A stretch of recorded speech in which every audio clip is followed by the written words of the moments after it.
Et voilà la deuxième partie de la série numéro 2 et l'exercice numéro 3. Nous avons l'entreprise Al-Andalus. Cette entreprise qui veut réaliser des quantités supplémentaires dans sa production. Le directeur financier préfère d'éviter la sous-traitance, c'est-à-dire de confier le travail à autrui. Donc, il propose de réaliser un investissement pour répondre à la demande de la quantité supplémentaire. La société a le choix entre deux équipements différents. Les caractéristiques de ces deux équipements sont présentées dans l'annexe suivante. Et le travail demandé est celui-là. On va reprendre les questions une par une. Mais avant ça, on va schématiser les données de l'annexe et ensuite on passe à la résolution. Donc, selon l'annexe, nous avons les données suivantes. Pour l'équipement 1 ou l'investissement, le premier investissement, nous avons le coût d'acquisition de cet équipement est de l'ordre de 1 200 000 kilodinars. Et vous avez les flux de trésorerie qui seront générés pendant 5 ans. Et pour le deuxième équipement, voici ses caractéristiques. On remarque qu'ils ont le même coût d'acquisition, mais les flux de trésorerie à générer sur les 5 ans sont différents. Nous avons des données à retenir. Le taux de rendement des obligations se situe aux environs de 8%.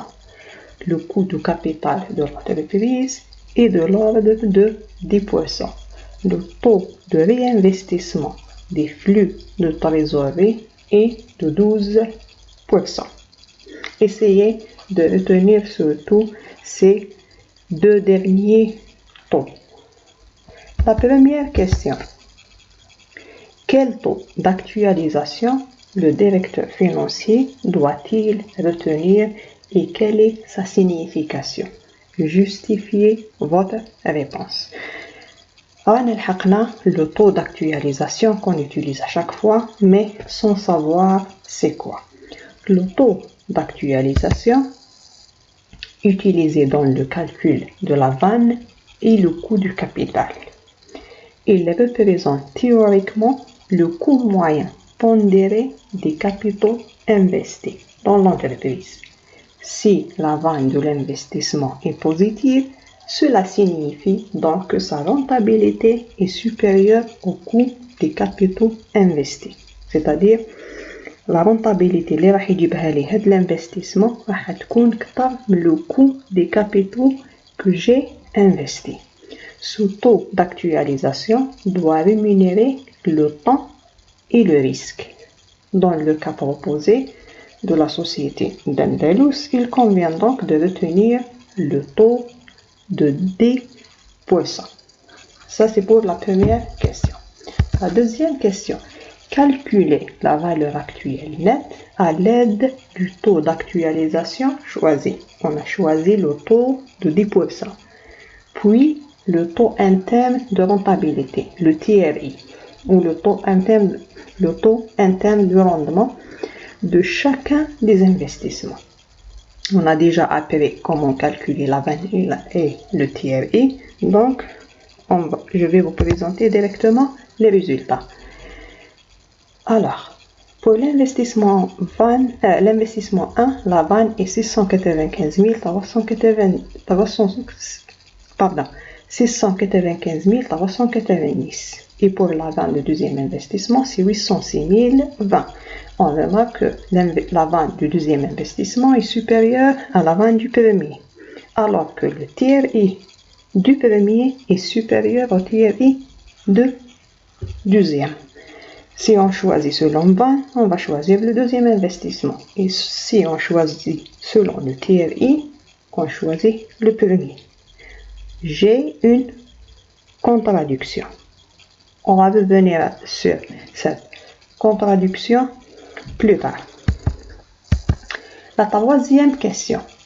calcul de la valeur actuelle nette globale et le taux interne de rentabilité globale de chacun des investissements. Que peut-on en conclure? Donc, je vais calculer VAN global et TRE global. On n'a qu'à appliquer les formules de calcul. Voici les résultats pour le premier investissement et voici les résultats pour le deuxième investissement. Donc, on a toujours la VAN du deuxième investissement supérieure à la VAN du premier, même s'il s'agit de la VAN globale, d'accord? Mais le TRE global du premier investissement est inférieur au TRE global du deuxième. Si vous vous rappelez les résultats précédents, pour la VAN, il n'y a pas de changement. C'est toujours la VAN du deuxième qui est supérieure à la VAN du premier. Mais quant au TRE, le TRE est simple. C'était le premier investissement supérieur sur le deuxième, et pour le TRE global, c'est le deuxième qui est supérieur au premier. Donc, l'investissement qui est bien à retenir, c'est le deuxième investissement. La quatrième question, c'est le rapport de synthèse. Ce rapport qui doit être fait par le directeur financier. Et normalement, c'est vous, le directeur financier. D'accord? Vous allez établir un rapport à présenter au directeur général pour en décider quel investissement choisir pour l'entreprise Al-Andalus. On va s'appuyer sur ce que nous savons sur les critères de choix d'investissement et se baser sur les résultats de cet exercice. Donc, on va discuter la VAN, le TRI, la VAN et le TRI global et le délai de récupération. On va revenir sur le délai de récupération malgré qu'on n'a pas calculé auparavant. Donc, le taux d'actualisation représente le coût du capital. C'est un taux qui permet d'apporter une rémunération minimale du capital investi. On a déjà vu ça tout à l'heure. Donc, pour le cas de Andalus, nous avons la VAN des deux investissements était supérieure à 0. Alors, les deux sont acceptables. Et comme la VAN du deuxième équipement était supérieure au premier équipement, donc le deuxième investissement est préférable au premier. Mais on a vu que le TRI du premier est supérieur au deuxième. Comment on va résoudre cette contradiction? Les deux critères, la VAN et le TRI, recours à l'actualisation, c'est-à-dire le calcul. Quand on calcule VAN et on calcule le TRI, on utilise toujours les flux actualisés. Pour le TRI,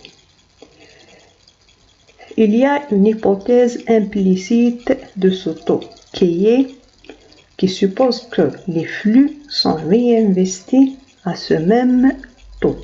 Mais ça n'est pas réaliste quand le TRI est élevé. C'est-à-dire, ماشي عندنا un TRI كبير، يعني نقدروا نعاودوا نستثمروا بهذا المعدل في المستقبل.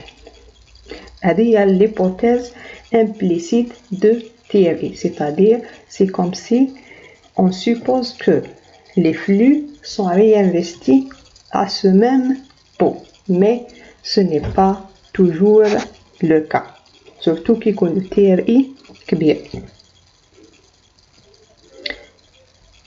Donc, la VAN est préférée dans la mesure où le taux de réinvestissement est égal au taux d'actualisation. C'est-à-dire يعني باش نعاودو نستثمروا en même temps d'actualisation est plus raisonnable.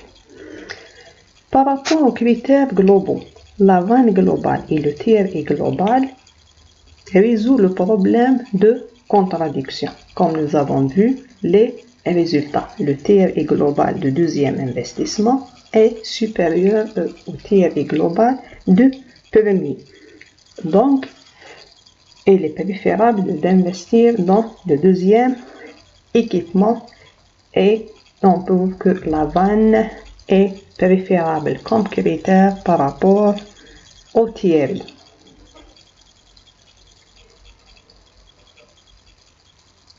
S'il y a un critère supplémentaire à proposer au directeur, il ne reste le délai de récupération.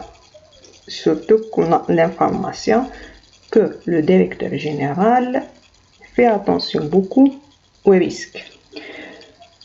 Le critère de délai de récupération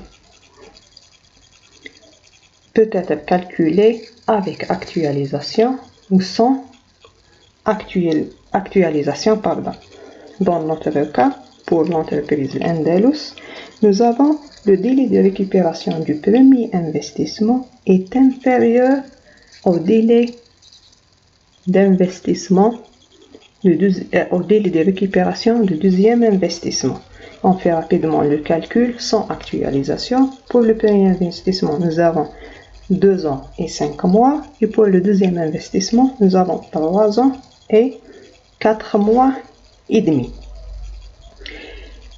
Le délai de récupération, tant qu'il est court, le risque est moins. Ce qui confirme que l'investissement le plus rentable est toujours l'investissement le plus risqué. Et avec ça, on arrive à la fin de l'exercice numéro 3 ainsi que la série d'exercices numéro 2 sur le choix d'investissement.